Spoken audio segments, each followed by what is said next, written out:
We're all here for our assessment and our assignment. The lengths we go for marks. I mean, we all know the students, even if some of us come back to get our marks, we all know the importance of it. But besides marks, a question I think we all have debated as master students, faculty at some stage of their careers, and of course our undergrads who are here, the question of why do we study what we study?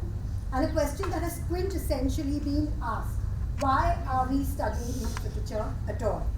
And the answer could run into pages. I could probably do my PhD on it as well, but we're not here to answer that. We're not here for theories.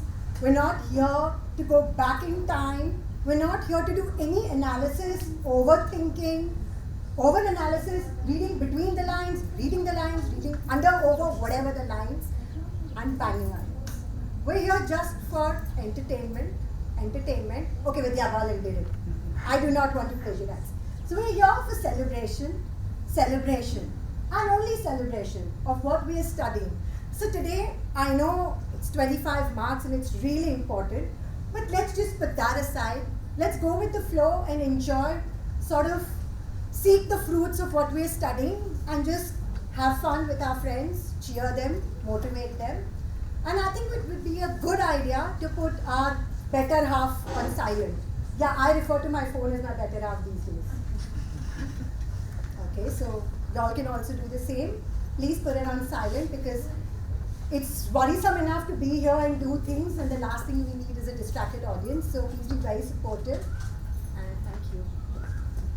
Oh, sorry, I forgot something really important, and I would be cursed if I didn't say it's an important thing. We're all here for samosas. I said no overthinking, no analyzing, nothing, just enjoying. So enjoy the show. Thank you.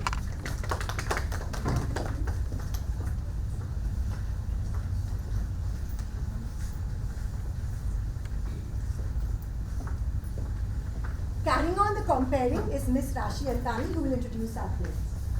Hello everyone, and as the compare for MSM 2, I'll be telling you what the play is about. So we are attempting to put up G.V. Shaw's Apple Cart, which is a poetical extravaganza. It was written in 1928 and it's a satirical comedy.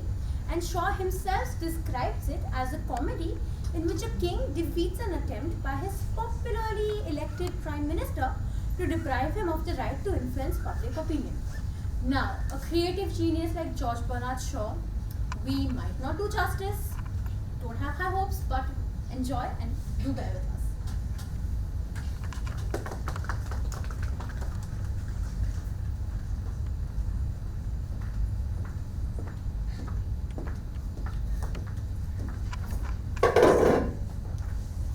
Hello everybody.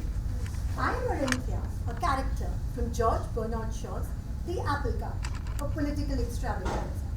Now the apple cart is not about fruits, or fruit salad, or any orchard of any kind. It's a political play. It's about ambition, power, and the thirst to keep the chair. And I was sitting on this chair and wondering, will it support me? Is it stable enough? Just smart enough to know what I'm referring to. A question that I posed to the audience today. What is our political ideology? Do we believe in democracy? Are we socialists? Or do we stand up for monarchy and beautiful queens to rule? Kings too, anyways. Democracy, sometimes called a hot air balloon that is rising up in the air, and while we're looking at it, plutocrats and capitalists have ripped us off. Socialists think about everything but people. And monarchs are toothless tigers who've got their claws trimmed in the beauty parlor of the bureaucrats. So a question that this play poses, and one and all must think about is, what are we voting for? Who are we being ruled by? And what it is that we really support? So easy to say, not done this, not done that, not done this, so much needs to be changed. So who makes that change? We as people in a democracy? We as subjects in a monarchy? Or we as mere bourgeois in a communist setup. A play that will give you a lot to think about, a lot to debate about. And now you guys must be thinking, why would Orinthia, a mistress to the king, come and do all of this? She must be probably a pretty dumb lady. Not really. The reason I'm coming here and going through the story with you all is because I'm the only outsider. The only person who really had no political ambition except to become the queen. Which I never did. But hello, I was born a queen. Never needed the throne anyway. And yes, we're politicians, we're kings, we're queens, we're mistresses, but we're not actors. So please forgive us. The play was written way, way too bad. So if we sometimes speak into our manuscripts, do forgive us. Thank you.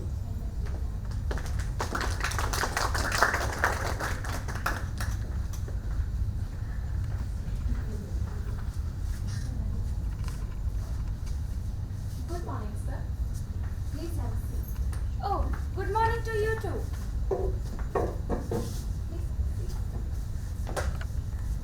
I call the king.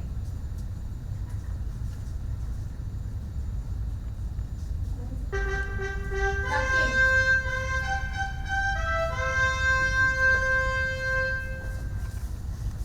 Welcome to my little palace.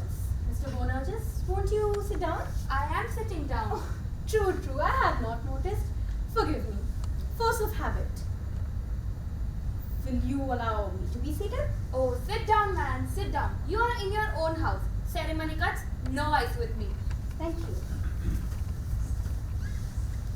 It's a pleasure to meet you at last, Mr. Boanerges. I have followed your career with interest ever since Northampton, 25 years ago.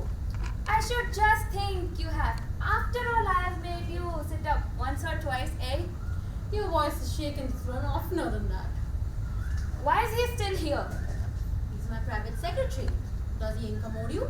Yes, but do you realize that I am going to say things to you that have never been said to a king before? And here I was thinking I have already heard everything that could possibly be said to a king. But Mr. Boanerges, I would be grateful for even the smallest novelty. I warn you, it won't be agreeable. I am a plain man, Magnus, a very plain man. Not at all, I assure you. I was not alluding to my personal appearance. Nor was I. Don't deceive yourself, Mr. Boanerges. You're very far from being a plain man. To me, you've always been a sort of an enigma. Well, perhaps I am a bit of an enigma. Perhaps I am. True, Mr. Boanerges. I wish I could see through you, but I have not your sort of cleverness. I can only ask you to be frank with me. You mean about the crisis? Well, frank is just what I have come here to be with you. And the first thing I'll tell you frankly is that this country has got to be governed not by you but by your ministers. Okay, and I shall say I will be just grateful for them to be taking such a difficult and thankless job off of my hands. It's not on your hands, it's on your minister's hands. You are just a constitutional monarch. Do you even know what they call that in Belgium? And India rubber stamp, I think. Yes, King Magnus, you are an India rubber stamp. That's what you've got to be, and don't you forget it. True. That is what we are, most of the time. Both of us. What do you mean both of us? Look, they bring us papers, we sign. Luckily for you, you don't have time to read them, but for me, I am supposed to read everything. And I don't always agree with what's written on there, but I am supposed to keep signing. I am king after all. And well, I haven't forgotten King Charles's head. I hope it is settled by a living soul and not an India rubber stamp. It will be settled by the Home Secretary. Your duly constituted democratic, what is it? Minister. So another India rubber stamp.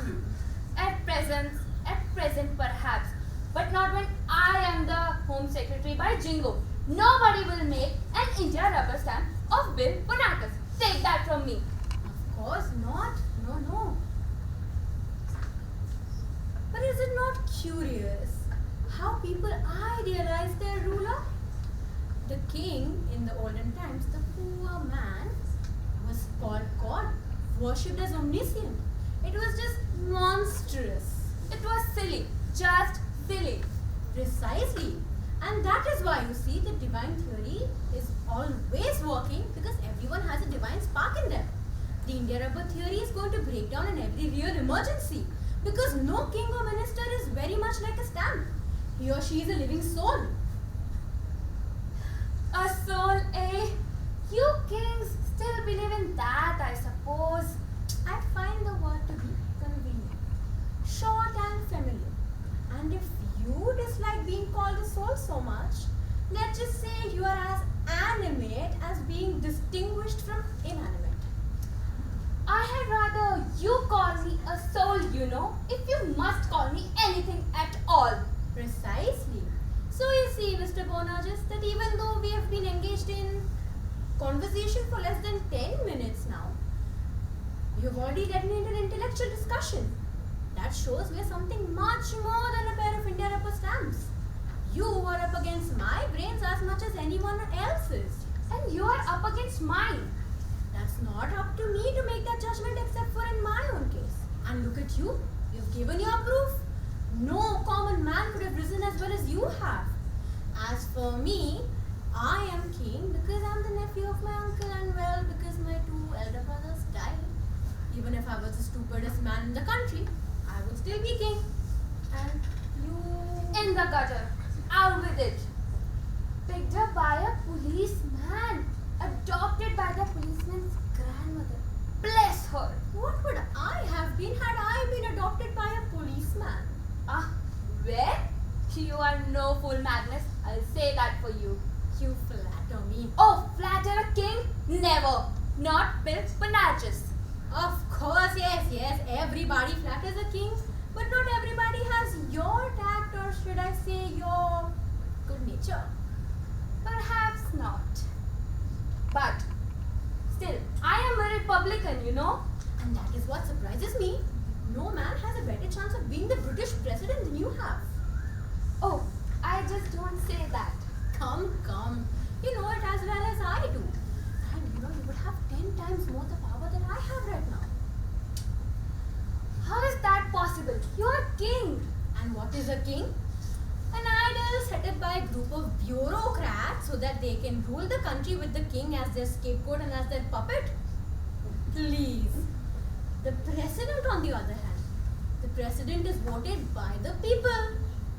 And well, the people want a strong man who can protect them against the rich. Well, speaking up of a bit of a strongman myself, I'll say that there is something in that. But honestly, Magnus, as a man to man, don't you think you would rather be a president or what you are now? No, by no means. And even if I said that, you wouldn't believe me. Because, well, you see, my security is quite comfortable. Security, huh? You just admitted that even a modest individual like myself has, after all, given your throne a shake or two. True. And you are quite right to remind me of it. You see, monarchy may come to an end someday. But while it lasts, Mr. Boanerges, I don't need to worry about elections. Well, you're always going to have to worry about your votes. Yours is a trade union seat, is it not? Yes, but they won't throw me over. After all, King Magnus, you have never been a worker. Or have you? You even have not worked with them. And no king is as safe in his job as a trade union official. Like me. I talk democracy to these men and women. They understand the power of vote. Again, because of me, they exercise their power of choice again by voting for me. If you know what I mean. Magnificent.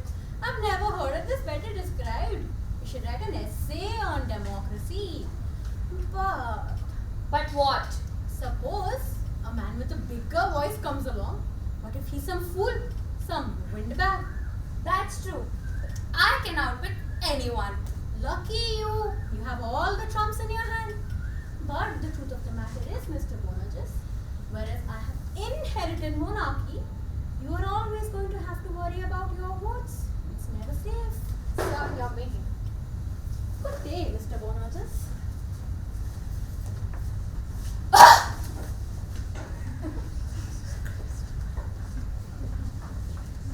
Well, that was a conversation between Mr. Boanerges, who was newly inducted to the cabinet and was one of those really enthusiastic people. And of course, Magnus, my man. What did you expect? Will he succumb? No way. Which brings us to the next scene, where Magnus has more difficulties. He is going to be ambushed, literally, by the entire cabinet. And a little charmer Magnus always had women to his side. So here too we see that the women cabinet adore him. A little introduction to the people we're going to meet. Proteus is a typical prime minister who just wants monarchy to end. But can you say no to a king? No, you can't. So what do? You make him a dumb king. Oops, a constitutional monarch. Then we have Boanerges. Well, we already saw him. He's smart, he's sleek, but no match for the genius of Magnus. Balbus is the Home Secretary, and he represents the capitals. Yeah, right, the people with the money, and we really, really need them.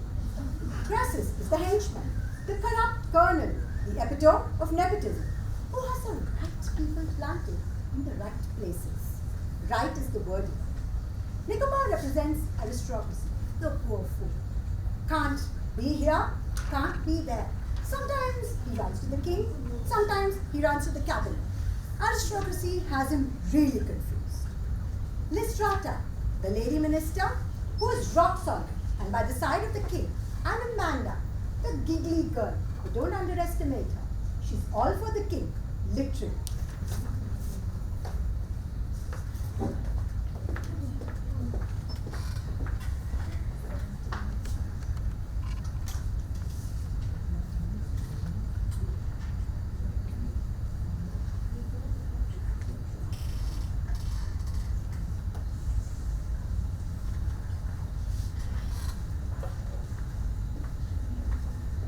We're just stopping for a second to introduce someone very valuable who has honored this afternoon today, Mr. Vishal Shah. Hello.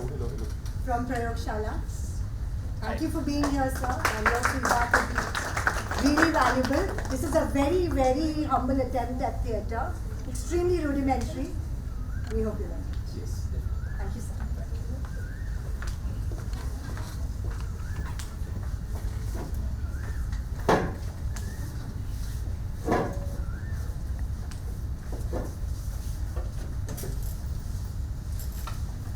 Now to start with, do you chaps all fully realize that we though wiped out every other party and have been in the power for last 3 years?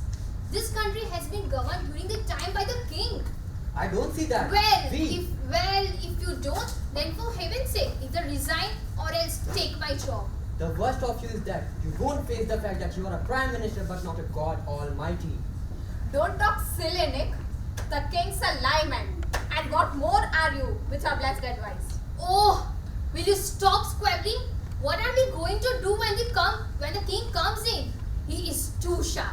Please, for God's sake, stop fighting. Where is Mansi and Lizzie? Come, business. Order. The king is working the press against us. The king is coming. So it is Bajingo. What other defense is that? Democracy? We know what democracy is worth. What we need is a strong man. Yourself, for instance. I should stand a better chance than you, my lad, because they know that they need a strong man to protect them against the rich. This is a nice thing. Our latest edition is to be coming. No use. I resign. I tell you. But not at such a moment like this. Don't let us swoop horses when crossing a stream. Why not? If the horse you have is subject to drama. Not to mention that you may have more than one horse at your disposal. True. Perfectly right. Take my job, Nick. You too, win. Now, boys. Be good. We can't make a new cabinet before even the king arrives. You have something in your pocket, Joe. Out with it. Read it to them.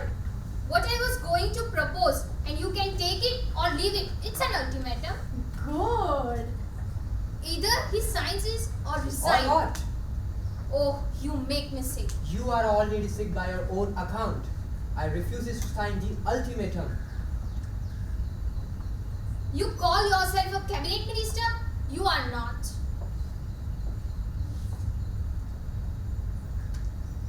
Oh, we resign and tell the country that we carry on the king's cabinet minister? That will do it. He couldn't face that. Of course, that will bunker him. Is that agreed? Yes, I retain an open mind. Let's hear the ultimatum. Yes, let's hear it. Memorandum or it's an ultimatum? What you go provoking Lizzie like that? She has a temper.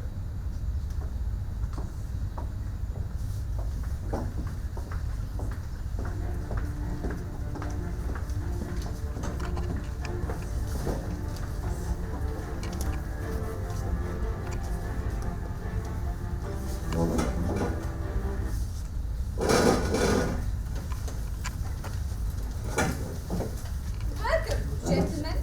I hope I'm not too early. Am I intruding? I protest. That is impossible. Mind your own business, Joe. Oh no, my dear Lystrata. Please do not take that line. Our business is to meddle in everybody's business. A prime minister is a busybody by profession. So is a monarch, and so are we all. Well, everybody's business is nobody's business. Which is just what Joe is fit for. This is what I have to put up with. I am on the verge of my nervous.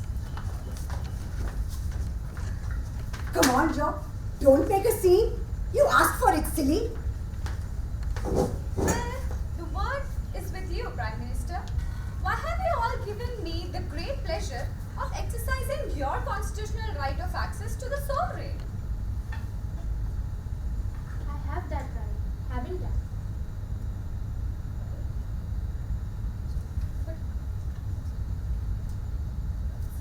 Prime Minister, the word is with you. King, say it to the But Prime Minister. See, that is what I'm saying. Why aren't you saying anything, Prime Minister? I told you. Why have you given me all simultaneously given me the right pleasure of exercising your constitutional rights of access to the sovereign? Oh, I protest. No. Come on, take care, Prime Minister. Take care. Do not let your wily postmistress general take evidence against yourselves. Just although, what is the constitutional question? Do you deny the royal veto, or do you object only to my reminding my subjects of its existence? What we say that the king has no right to remind any constitutional aspects without the advice of the Prime Minister. Which Prime Minister? There are so many of them. Well, serves you all right. Aren't you all ashamed of yourselves? And I'm not surprised, Mr. Prime Minister. Why do you let them take the word out of your mouth every time? If His Majesty wants a cabinet dumb dog, he will not get it from my party. Good, Joe. Here. Come on, goodness. Heaven forbid. The variety of opinion in this cabinet is almost so instructive and instructive. Who is to be spokesperson today? I know your Majesty's opinion, but Let me state it quite frankly.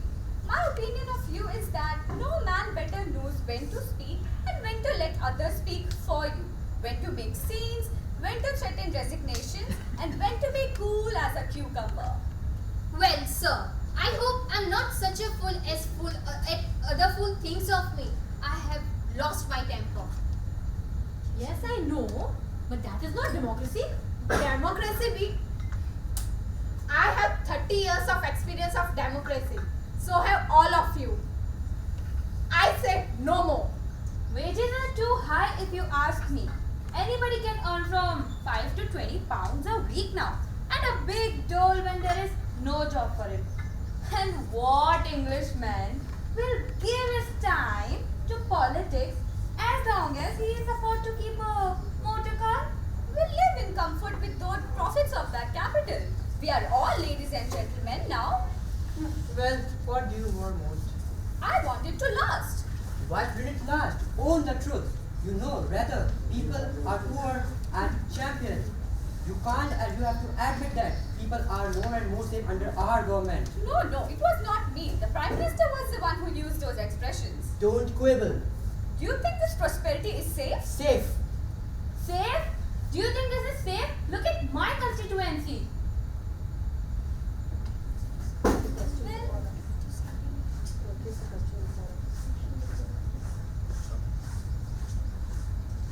Into His Majesty's hand and making my situation here impossible. What? Good, Joe. That has got him. Am I to take their threats seriously, Mr. Proteus? Now, King Magnus, our cards are on the table. What have you to say? Admirably put. People ask how among all these strong characters you hold your own as the only possible Prime Minister. In spite of your hysterics, your secretiveness, your tantrums and your appalling laziness. Here, you are getting it now. Well, when the moment comes, you dare find out what a wonderful man you are. I'm not a wonderful man. There is not a man or a woman here whose job I could do as they were doing. I'm a Prime Minister for the same reason that all Prime Ministers have been Prime Minister. Because I'm nothing good for anything. Well, you do not flatter all kings. At least one of them is grateful to you for that. Kings, as you know and I very well know, rule their ministers by flattering them. But what interest has a king in flattering an old subject? Suppose she's a good-looking woman, sir. Suppose he has a lot of money, but the king's harder. Suppose he is a Prime Minister and you can do nothing except by his advice. Ah, there you have hit the nail on the head. There, now I know. I am beaten. I suppose I must surrender. You all are too clever for me. Well, nothing can be fairer than that.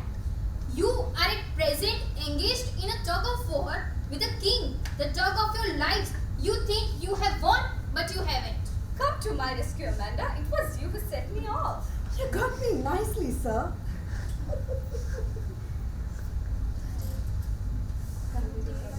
Can't we take our victory like a gentleman? Perhaps I had better explain. I quite appreciate your frank spirit.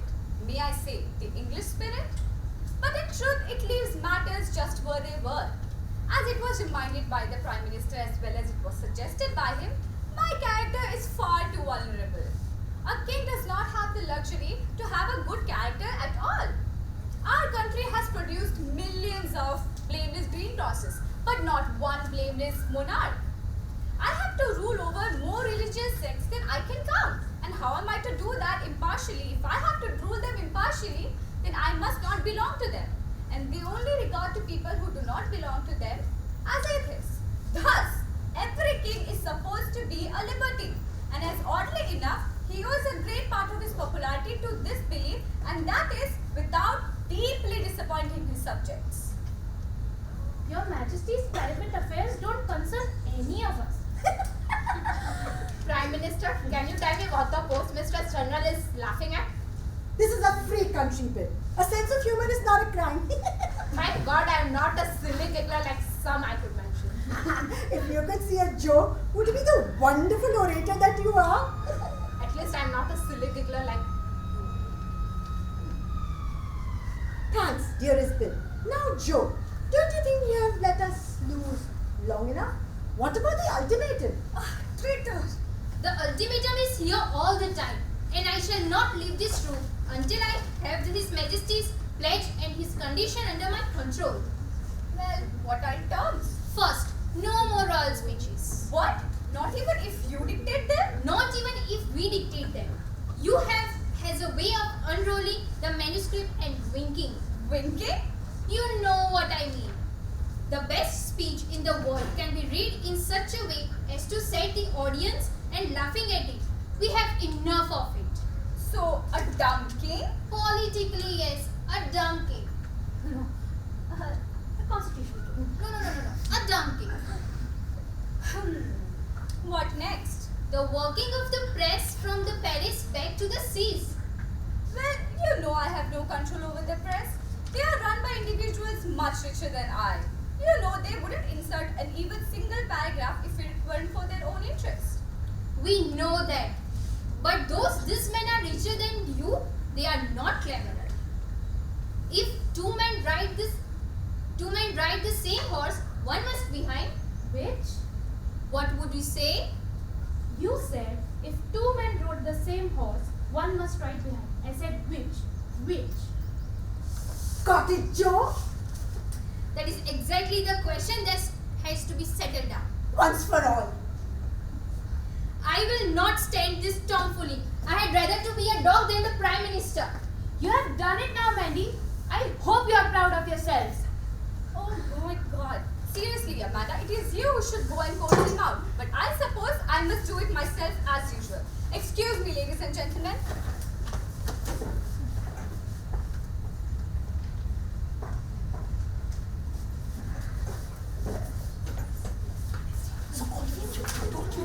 How did you do it? How did you do it? You should do it. I want it's your fault. You should have done it.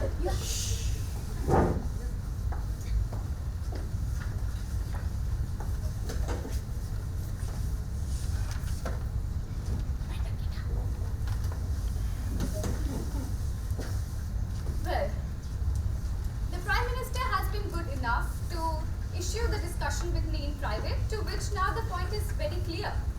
If I do not accept the ultimatum, I shall receive your signatures and his, as I cannot carry on without the body of ministers who give a sense of self-government to the English people. Naturally, I want to avoid a conflict in which success would damage me and failure disable me. And you're telling me that I can only do that by being Mayor Lord Chamberlain? I should sink below to the meanest of my subjects? How am I to defend myself? You are so many. I oppose you single-handed. There was a time when the king could depend on the aristocracy and the cultivated bourgeois. But today, not a single leading aristocrat is left in the politics. Not a leading member of business or big finances or not even professions. They consider our work very disrespectful and they even disrespect the politics. Not a single leading member would come into this drudgery of government, as public work never ends because we cannot finish one job without creating 10 fresh ones. Like, I stand for the future. I stand for the past, for the vote that had never had any and the tradition that never had any. Please, do not misunderstand me. I do not want the old governing class back. It ruled so perpetually that the people would have perished if democracy had not swept it out of the way. I'm not telling you, and please do not misunderstand me. I'm not telling you to get the old governing class back or something like that. What I'm telling you is that think of all the people that you dare not do. Think of all the things that you dare not do or the people you cannot offend. Well, if with a king with a little courage, they can tackle them for you. A king can tackle them for you. Remember that. Well, but he must be a king and not a puppet. You will be responsible for a puppet. While the king, you can be, I am your scapegoat. While the king is going unhonored, you will be the legislation and everything. You get all the credit. I will be your scapegoat. You can put all the ignorant clamor on me, all the resistance on me, and you can get all the credit of that. I am not saying anything because of it, because if you choose to sign this ultimatum, if you accept this ultimatum, then the danger is on you. But the danger is not that I may defeat yourself, that you may defeat me, but that your success is certain if you insist. You should think that where you will be without me. Think once, think twice, because as I said, the danger is not that I may defeat you, but that your success is certain if you insist.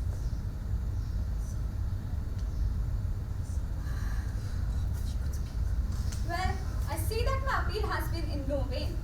I do not reproach you, ladies and gentlemen. I see that you are in a situation that is very of a difficult one. But what I'm telling you, how to change it? Sign the ultimatum, that is how. I see. Ladies and gentlemen, I see that I've come to the end of your patience. I will tax it no further. You have been very forbearing with me, and I will thank you for it. I will not say more anything about this in the way of discussion. But I must have until 5 o'clock this evening consider my action. If I cannot find any other way out, then I will accept it and sign it without saying another word. Meanwhile, ladies and gentlemen, goodbye.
So, I told you, the king can defend himself, and he did. He bought time, up to 5 o'clock, but a stressful life. Needed a break. What better than a beautiful drink? We have seen the clever side of him. We've seen the witty side of him. Now, we shall see the romantic side of him. These are my private moments with my man. Do you think I really care about him? I'll let you debate that. Is it the chair that I really care about? Or is it Magnus? I guess we'll never know because the story is done and dusted. Meanwhile, let's see.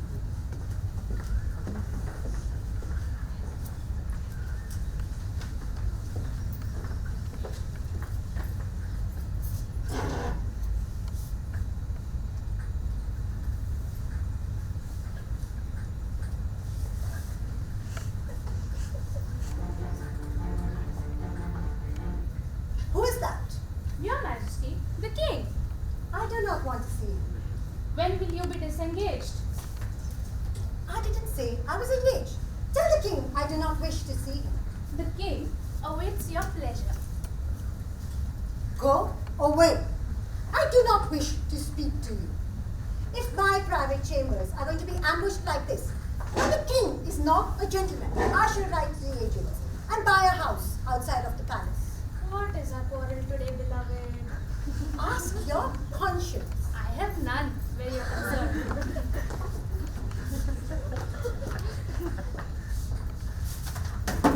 There. What is this? Page 60. Have a look at it. Ah, Pilgrim of Love. Page 16. Okay. Orinthia, my beloved. Read the first 3 words if you dare. I said it. It's your magical name. Yeah, the name you pretended to pick out for me. The only woman you loved, picked up of a rubbish basket at a second-hand bookseller? Well, poets sometimes steal each other's thunder. Orinthia is a name full of magic to me. It wouldn't be so if I invented it. You know, I heard your name first in an ancient music concert when I was just a kid. But I've remembered it and treasured it ever since. You always have a pretty excuse. You are the king of liars and humbugs. Me, Is this a what liar. you give me when my heart demands love? Beloved, I'm sorry. Put your hands in your pocket. You're never going to touch me again.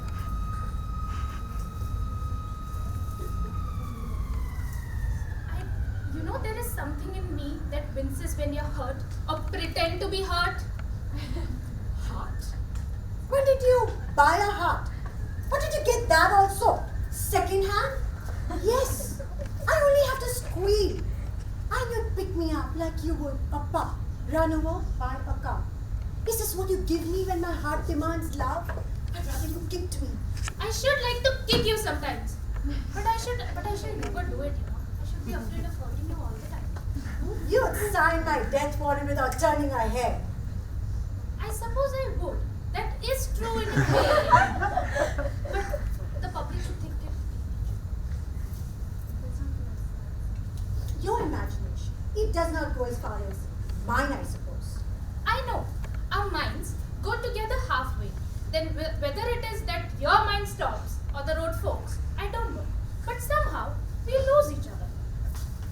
And then you go back to your Amandas and your Lysistratas, whose idea of romance is a man in love with the department. Well, they are not always thinking of some man or another. They are devoted to their departments. And their devotion to it gives me a topic of endless interest. Then go to her. I am not detaining you. But do not tell them that I have nothing to talk about but men. Because you know that's not true. It is, as you said, a lie. I know it, but I didn't say it. You implied it. You meant it. Magnus, what do you do with these silly political women? Why not become the real king? In what way, beloved?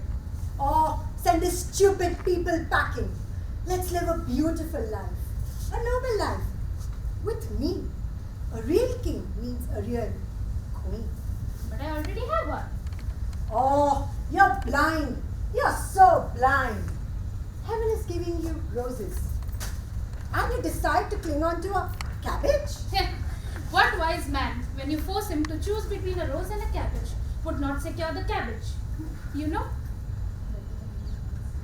it better than anyone else. You've been married. You should know it better than anyone else that when a man gets tired of his wife and leaves her, it's not because that she has lost her good looks. The new love is often older and uglier. And why would I know that better than anyone else? Because you have been married twice and both of your husbands left you. Magnus, you know why those men left me? Rather why I left them? Because I was a thoroughbred. And they were hacks. Commonplace. Bourgeois. I tread the plains of heaven. Common women cannot come where I am. And common men often find a way to slink over. Oh, it must be magnificent to have the consciousness of a goddess without ever doing one damn thing to justify it. Give me the work of a goddess, and I will do it. Give me the work of a queen, and I shall stoop down and share the throne with you. But do not tell me that. But do not tell me that great people become great by doing great things. On the contrary, great people become great by doing great things when the great things come by. And still, they remain great when the great things do not come by. If, for instance, I just sat here and powdered my face and looked beautiful, I'd still be way above the heavens over these common women. And if I called you a clever fool, what is the worth of these women? Dull slaves who sacrifice themselves and do housework. And me, their work is to sweep the streets while I reign in beauty like the stars. Magnus, look into my eyes. Am I not worth it? To me, who loves beauty, yes. By the way, Urmithya, when your dressmakers took up that last bill, they were speculating, were they not, in your chances of becoming my queen in the future. They may have been. They wouldn't have done so without any hint from you. Would you deny it? You think me capable of that? You have such a low side to me, I Magnus. think you're capable of that and so much more. I'm only human. I have a wrong side and a right side. And do you challenge me to deny? I shall not deny. There was a suggestion of some kind. I thought so. So, Stupid, stupid. You silly oaf. You run a grocer's shop. Can't you see what is as clear as the sun in the heavens? Everyone looks at me like a queen. Everyone treats me like a queen. In fact, I'm one of nature's queen. And if you can't see Magnus, you're not one of nature's kings. sublime. Nothing but genuine inspiration could give women such a cheek. Inspiration, not cheek. When are you going to face my destiny and yours? What is to become of my wife Jemima, my poor queen? Drown her, kill her, tell your chauffeur to push her into the river. The woman makes you look ridiculous.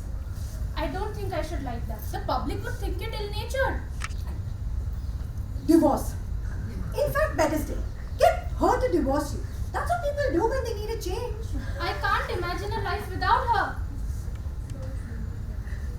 Nobody else can imagine what it is that you do with her. Besides, I wouldn't mind. If we were to be married, we could have private moments with Jemima whenever you want. I can share. Oh, so very magnanimous of you to share.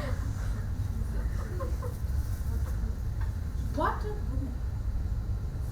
What a woman! She is ridiculous.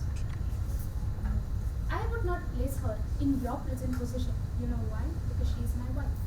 Yes, you would put me in a position that you think is not good enough for her. Orinthia, I did not place you in your present position. You did it yourself. I could not resist you. You gathered me like a damn daisy.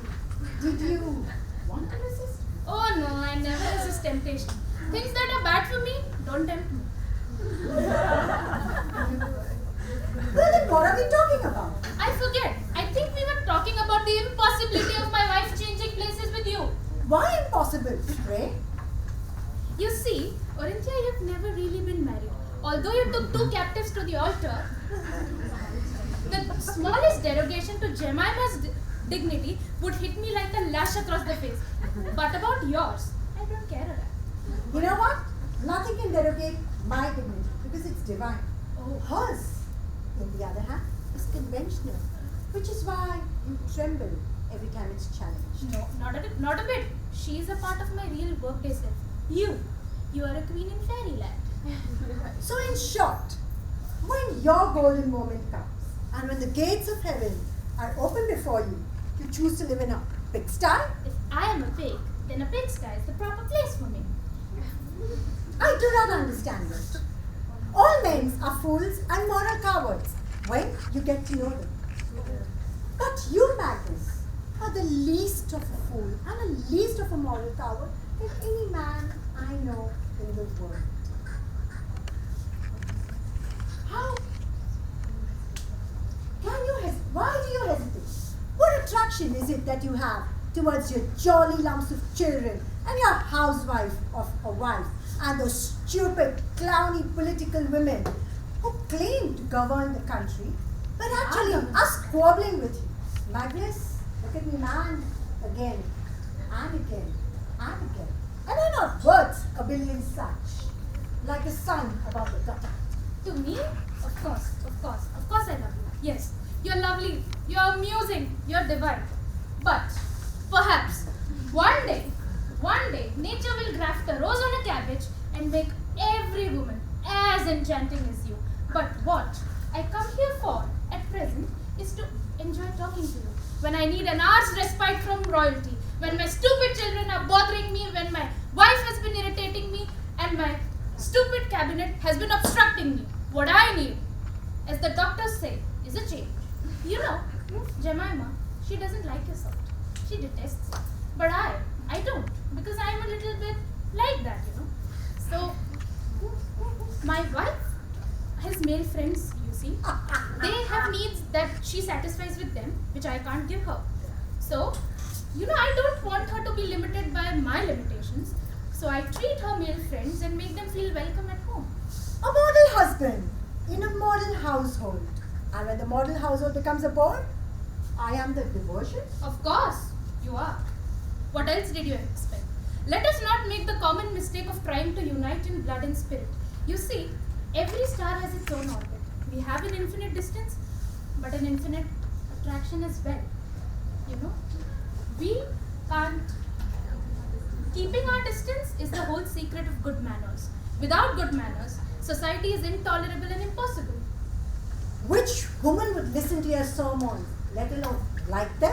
Orinthia, we're just children at play. You must be satisfied being my queen in fairyland. Anyways, I must get back to work. No. What work do you have that is more important than me? None. Then sit. It's just 4:40. You still have time. Oh, but tea is at 4:45. No. I'll give you your tip. No, Jemima does not like to be kept waiting.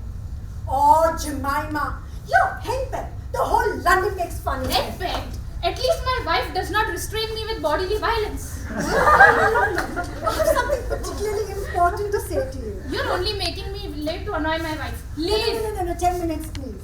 No. 10 minutes. No. Oh, madness!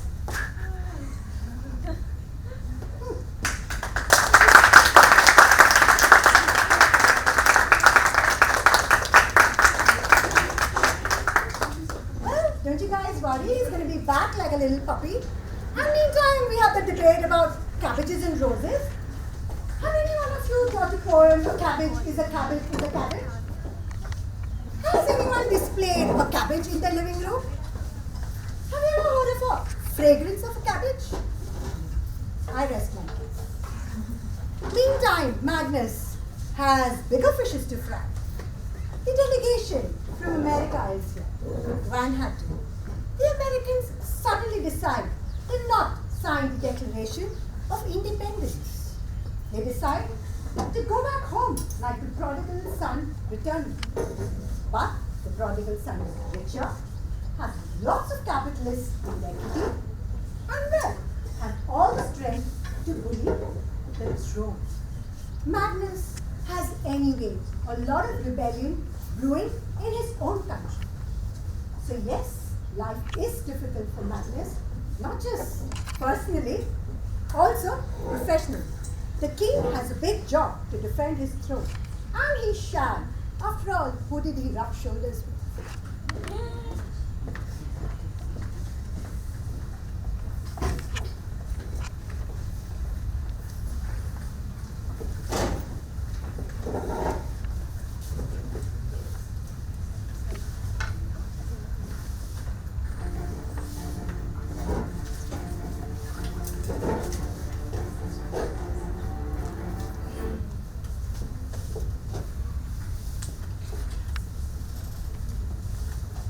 By your Majesty's leave, we will take the question for the ultimatum first. Do you think the ultimatum will matter much when the British Commonwealth's capital is shifted to Washington? Yes, and again the Englishman distracted you? What about the ultimatum, sir?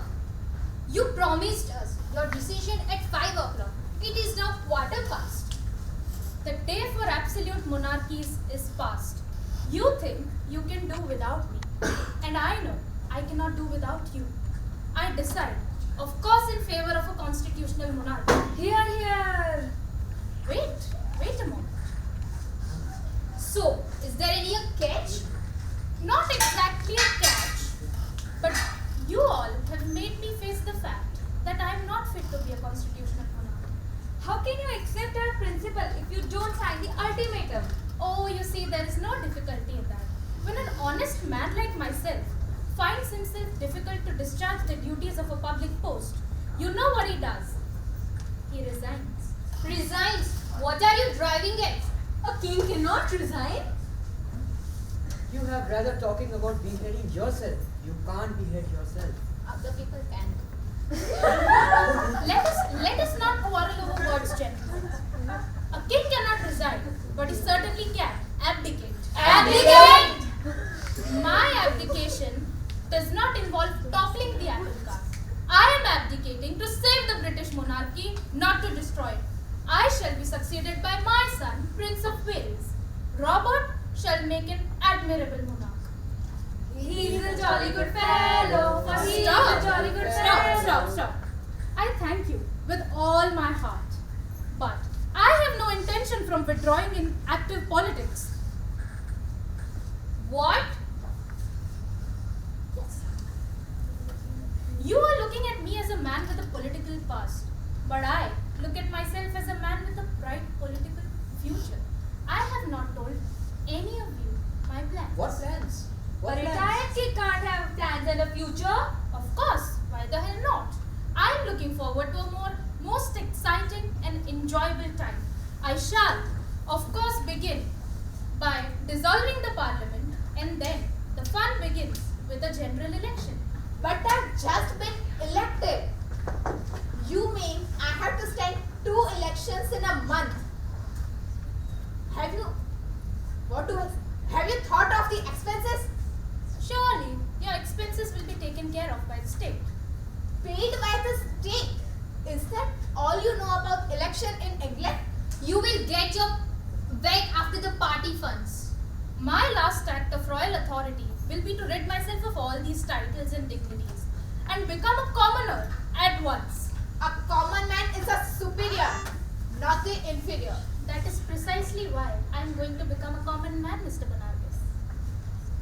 Not everyone is capable of making a sacrifice like that. Oh, there is no imposing on you, Mr. Prime Minister. When I come back into politics, I shall be in a better position as a commoner than as your peer. I shall seek a parliamentary seat. Oh my god, you in the House of Commons. This is a treachery, a dirty trick. And when you are in parliament, what then?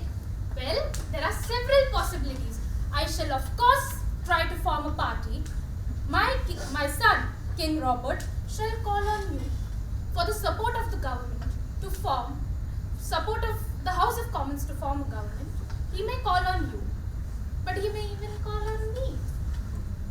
Well, Mr. Prime Minister, what do you have to say about it? Has your majesty got that ultimatum on you? Oh, this is not going to be any resignation. There is not going to be any general election. There is not going to be any ultimatum. I will not forgive you for this. Bye. That was a very bad exhibition of temper on the part of Prime Minister, sir.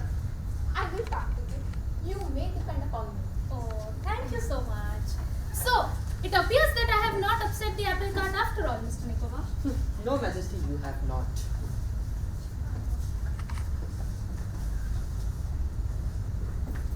Oh, hello. Hi, Magnus. Come, it's time to dress for dinner. Oh no, I have something very big to think about. You see, I have to form a political party. I am no longer a king and have not toppled the apple cart. I don't want dinner. No dinner? Whoever heard of that? Come on, let's go. No, and have not dinner. really. Even you think after 7 you can't sleep. Magnus. No, I'm not. I'm not going to. Magnus. Now. Don't be a naughty little boy. Come, let's go for dinner.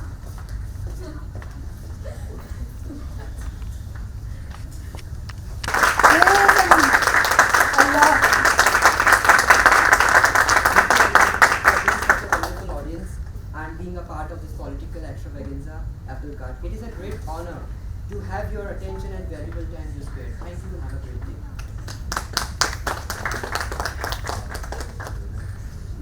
Now, presenting you the cast of this political extravaganza, Rashi Antani as King Magnus and Crassus,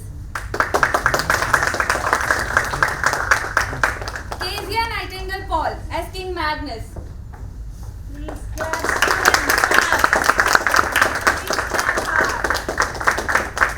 Amrapali charming Vyas as Orinthia, Jemima and Amanda,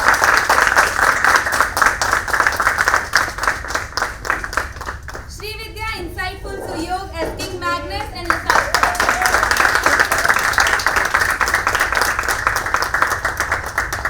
Aditi Shutterbug Buddh as Proteus,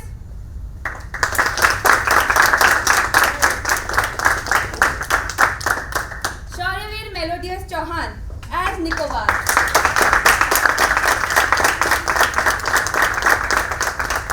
Mansi Poetic Padwani as Boanerges and Pampilius, Divya Kherajani as Balbus and as Boanerges.